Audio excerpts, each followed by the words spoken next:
So much has happened over the course of a couple of weeks. We've gone from the huge announcement of a lower voting age being tabled in Parliament to now our country's first ever non-partisan constitutional amendment that includes not just the lowered voting age but automatic registration and lowered age of candidacy too.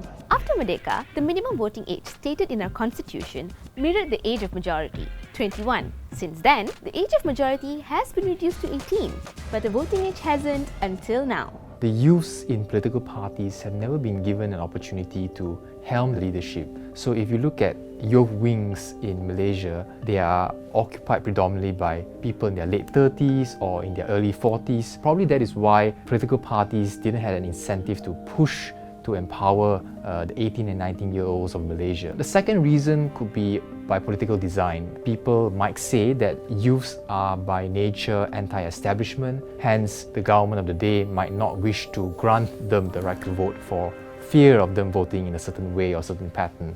18-year-olds are allowed to vote in 90% of countries, and despite global research showing that youth voters have declined in recent years, that's not the case everywhere. Globally, youth turnout compared to older voters tends to be much lower, sometimes 20-25%. But that's not the case in Malaysia. In the last 3 elections in Malaysia, we've had very high turnout amongst young people. I think in the last election, it was just a shade above 80%, to 80.5% for young people. From 2008 going to 2018, a majority of the youth have tended to support opposition parties. And so youth voters in Malaysia mirror what we see in more developed democracies, where they tend to rebel against the ruling parties somewhat. If you're wondering which political party these changes might benefit, political analyst Bridget Welch says it could be a high-risk move for the ruling government.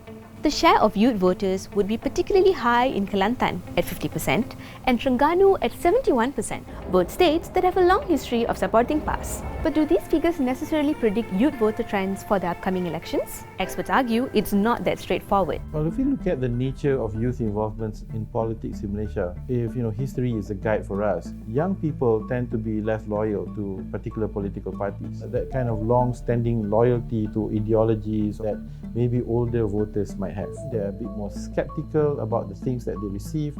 They are more wedded towards the issues that matter most to them. Things about jobs and employment opportunities, the economy, educational opportunities, and are less swayed by sensationalist arguments. As youths move towards becoming more involved in the political process and make up larger numbers of our society, it only makes sense to reduce the age requirement for MPs.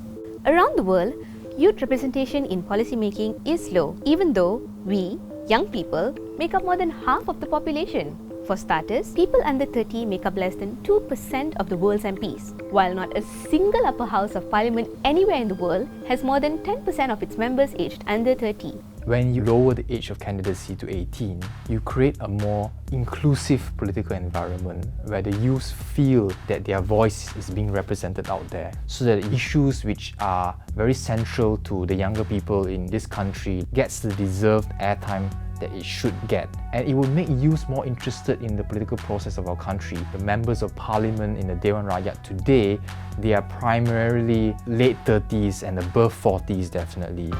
Malaysian youth seem to be divided in their confidence of being able to participate in the democratic process. A study about political participation ranked Malaysian youths 47th among the 51 Commonwealth nations surveyed. Another study by Merdeka Centre found that more than 2/3 of Malaysian youths are interested in politics, while 3/4 of them think it's too complicated. So the current state of civic education in Malaysia, unfortunately, it's not that great. We don't see it being represented in exam papers, we don't see it being a priority in classes, and that's really the problem. I do think that there is a need for non-partisan NGOs to engage young people and engage actually every level of society about how to think critically about policy, how to disseminate information in a responsible manner. We need to separate the mud-flinging from the reality, which is policies, regulations, philosophies. These are things that we can teach in a non-partisan, non-propagandic manner. We're excited to see a more vibrant, inclusive and effective democracy, and engaging 18-year-old adults in the process seems like a great place to start. Parents, adults and society at large need to give greater trust to young people to discuss important topics and give them the space to discuss. Show them that elections are not something that is scary and you can trust the system